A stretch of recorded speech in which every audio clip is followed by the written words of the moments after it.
नमस्कार, capital TV देख रहे हैं आप। मैं हूं आपके साथ पूजा। ब्रेकिंग नाउ में बड़ी खबर बिहार की राजनीति से जुड़ी हुई आपको बता रहे हैं, जहां खबर अब ये सामने आ रही है कि उपेंद्र कुशवाहा की जेडीयू से छुट्टी लगभग तय है। इसके पहले हमने आपको बताया था कि किस तरह से उपेंद्र कुशवाहा को संसदीय बोर्ड के अध्यक्ष पद से हटाया गया है, और इसी बीच आज की सबसे बड़ी खबर यही है कि जेडीयू से छुट्टी हो सकती है उपेंद्र कुशवाहा की। इस बड़ी खबर पे मेरे साथ न्यूज रूम से जुड़े हुए हैं कैपिटल टीवी के editor in chief doctor Manish Kumar. क्या अपडेट उपेंद्र कुशवाहा को लेकर? देखिए, उपेंद्र कुशवाहा से जो जेडीयू के जो रणनीतिकार हैं, जो लोग डिसीजन मेकर्स हैं, उनके हवाले से खबर यही आ रही है कि कल उनको पार्टी से बाहर निकाल रास्ता दिखा दिया जाएगा।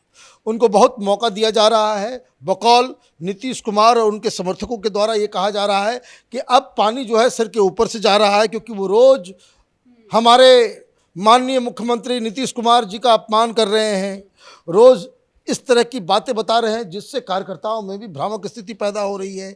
और लोग ये एक्सपेक्ट कर रहे हैं कि नीतीश कुमार की पार्टी में रह के नीतीश कुमार के खिलाफ अगर आप इस तरह की बातें कहेंगे तो नीतीश कुमार तो बड़े अहंकारी व्यक्ति हैं, घमंड दंभ उनमें ज़्यादा है। तो उस अहंकार को देखते हुए जो नीतीश कुमार को लोग जानते हैं, या अब तक इसलिए भी कंफ्यूज थे कि भाई अब तक एक्शन क्यों नहीं लिया जा रहा है। तो मुझे लगता है कि ये दबाव और क्यों नहीं लिया गया, इसको समझना ज़रूरी है। एक तो चूंकि वो दबाव में आ गए हैं चारों तरफ से, क्योंकि अगर वो पार्टी में रहते हुए 18 और 19 तारीख की जो उन्होंने मीटिंग बुलाई है, अगर वो जेडीयू के लीडर हैं, वो अगर ऑफिस बेरर हैं, वो बाकायदा एक विधान परिषद के सदस्य हैं, तो ये तो जेडीयू के अंदर टूट की खबर है। फिर अगर वहां पे कुछ एमपीज पहुंच जाते हैं, वहां पे कोई एमएलएस पहुंच जाते हैं, तब क्या होगा? तब तो ये तो दिक्कत हो जाएगी। तब तो नीतीश कुमार की पार्टी टूट गई, ये तो ऑफिशियल हो जाएगा। तो उस एम्बेरसमेंट से बचने के लिए कि भाई अब ये व्यक्ति पार्टी में नहीं है, फिर वो किसकी मीटिंग बुलाता है, किसकी मीटिंग नहीं बुलाता है, वो जाने, उसका काम जाने। लेकिन क्या इतना आसान है कि उनको बाहर का रास्ता दिखा दिया जाए? देखिए, अब तक जो कंफ्यूजन की स्थिति पैदा हुई, ये जो कमजोरी नजर आ रही थी, उसके पीछे राजनीतिक दांव पेच है, समीकरण है। बिहार में इसको कहते हैं, जैसे मैं बार बार कहता हूं कि बिहार की दुर्गति इसी तरह की राजनीति की वजह से हुई है। ये जितने अलग अलग जाति के जो लीडर हैं, उन लोगों ने ही बिहार का बेड़ा गर्क किया है।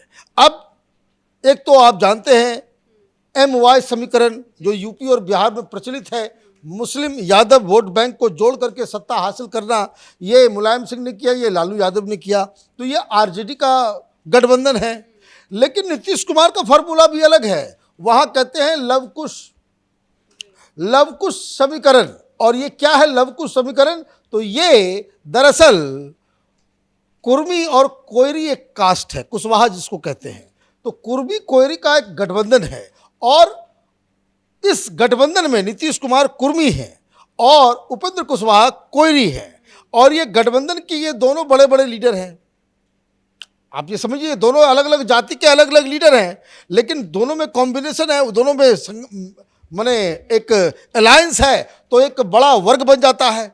अब इस लव कुश में जो कुशवाहा है, जो कोयरी जाति है, उसका पॉपुलेशन जो है वो ज़्यादा है, वो 5 से 7% के आसपास, लेकिन कुर्मी वो 4 से 5%। तो ये जो गठबंधन है, इसमें जनसंख्या वोट की दृष्टि से कुर्मी कम, कोयरी ज़्यादा।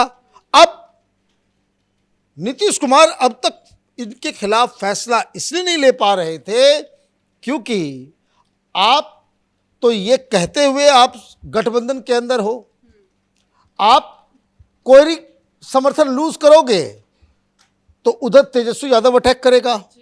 भाई कुर्मी के लीडर से बचे आप, ये दिक्कत है ना। जिस लीडर के पास, जिस पॉलिटिकल पार्टी के पास राज्य को आगे ले जाने का कोई विजन ना हो, लोगों को जोड़ने का कोई विजन ना हो, जो लोग राजनीति सिर्फ जाति के नाम पे करते हैं, जाति के बीच जो खाई बनी हुई है उसके आधार पर राजनीति करते हैं, तो इस तरह के सिचुएशन में आप फंसोगे ही। अगर कुशवाहा पार्टी से बाहर होते हैं तो नीतीश कुमार की स्थिति महागठबंधन के अंदर कमजोर होगी, फिर तो तेजस्वी यादव पूछेंगे भाई MY कॉम्बिनेशन तो हमारा है।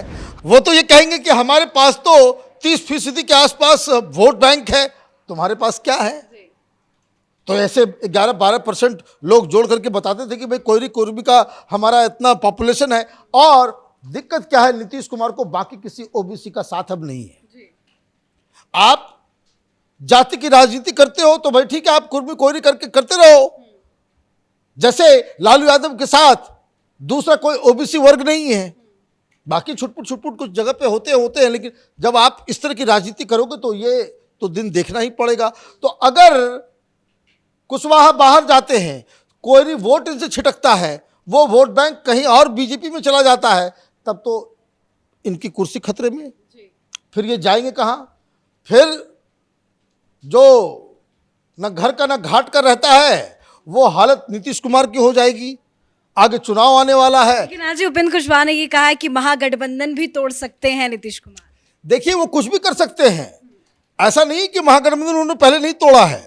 वो सब कुछ, वो नीतीश कुमार अपनी कुर्सी बचाने के लिए कुछ भी कर सकते हैं। ये एक ऐसे जिसको कह सकते हैं कि राजनीतिक गिरगिट हैं, जो रंग बदलने में 2 सेकंड नहीं लगाते। आप देखिए, हिंदुस्तान में कोई ऐसा लीडर नहीं हुआ भाई कि जो अभी बीजेपी RSS के साथ सत्ता में है, अगले दिन वो लेफ्टिस्टों के साथ, नक्सलियों के साथ, लाल सलाम वालों के साथ मिलकर के सत्ता पे बैठा हुआ हो। तो ये जंप, एक्सट्रीम राइट से एक्सट्रीम लेफ्ट जंप लगाने वाला इतना बड़ा राजनीतिक, जिसको लॉन्ग जंप मारने वाला कोई खिलाड़ी हिंदुस्तान में नहीं है। ये अकेले नीतीश कुमार हैं। तो ये जो मैं बता रहा था कि ये जो अपनी उनकी स्थिति खराब हो जाएगी गठबंधन के अंदर, इस वजह से वो उपेंद्र कुशवाहा के खिलाफ कोई एक्शन लेने से हिचक रहे थे कि पता नहीं गड़बड़ हो जाए न। अगर तेजस्वी यादव ये कहते हैं कि भाई हम आपको 30 सीट देंगे, विधानसभा में आपके पास 17 के आसपास अभी आपका MPs है, टोटल सीट 40 है, महागठबंधन कहां से टिकेगा? क्या RJD के लोग वो 15 सीट पे लड़ेंगे, ये 17 सीट पे लड़ेंगे, और बाकी लोग कहां जाएंगे? आप ये समझिए, इसमें तो कांग्रेस भी है, इसमें वामपंथी भी है, इसमें हम भी है, इसमें VIP भी है। आप तो सबको बांटते बांटते वो 40 सीट में आप, ये तो वैसे भी इस विरोधाभास की वजह से ये गठबंधन टिकेगा नहीं। और उसके बाद आप प्रधानमंत्री बनने का सपना देख रहे हो, आपको तो RJD वाले 10 से ज़्यादा सीट ऑफर भी नहीं करेंगे। अगर आपको ये मालूम चल जाए तेजस्वी यादव को, या वहाँ पे ये गठबंधन टूट जाए, किसका, लव कुश का, तब तो ये कहीं के रहेंगे, तो चारों तरफ तो फंस जाएंगे। तो ये अपनी पोजीशन को बचाने के लिए उपेंद्र कुशवाहा से गालियां सुन रहे थे, उपेंद्र कुशवाहा के कटाक्ष को झेल रहे थे। लेकिन अब आर या पार की लड़ाई हो गई है, क्योंकि इन्होंने JDU के संसदीय अध्यक्ष होने के दम पे, उसके लेटर हेड पे इन्होंने एक मीटिंग बुलाई है, और आपने जवाबी कार्रवाई ये की कि भाई आपने उनको वहाँ से संसदीय बोर्ड के अध्यक्ष के पद से आपने उसको हटा दिया। पार्टी से क्यों नहीं हटाया? अब पार्टी से क्यों नहीं हटाया, तो रीथिंक होना पड़ा। अब दिक्कत क्या है कि अभी भी तो वो पार्टी में है। अब सबसे बड़ी दुविधा कि उस मीटिंग में अगर ये पार्टी में रहे और वो मीटिंग होती है, उसमें कुछ JDU के लोग आते हैं, तो ये तो नीतीश कुमार के लिए पुनः मूसिको भवः कि पार्टी टूट गई, कोई चला गया। तो ऐसी एम्बैरेसमेंट से बचने के लिए ये खबर कल तक आ जाएगी कि नीतीश कुमार ने आखिर में ये फैसला ले ही लिया कि उपेंद्र कुशवाहा को पार्टी से बाहर का रास्ता दिखाया जाए। धन्यवाद अपडेट के लिए। तो उपेंद्र कुशवाहा पिछले कई दिनों से लगातार नीतीश कुमार पर हमला बोल रहे हैं, कई बड़े बड़े आरोप लगा रहे हैं। इसी बीच आज की बड़ी खबर यह है कि उपेंद्र कुशवाहा को पार्टी से बाहर का रास्ता दिखाया जा सकता है। लेकिन जिस तरह से उपेंद्र कुशवाहा लगातार हमलावर है, वो अपने हिस्सेदारी की भी बात कर चुके हैं। तो ऐसे में अगर वो पार्टी से बाहर होते हैं तो उपेंद्र कुशवाहा कोई भी बड़ा कदम उठाएंगे, वो नीतीश कुमार के लिए बहुत बड़ा झटका साबित होगा। इस बड़ी खबर में मेरे साथ फिलहाल इतना ही। कैमरा पर्सन रवि के साथ मैं पूजा, कैपिटल TV।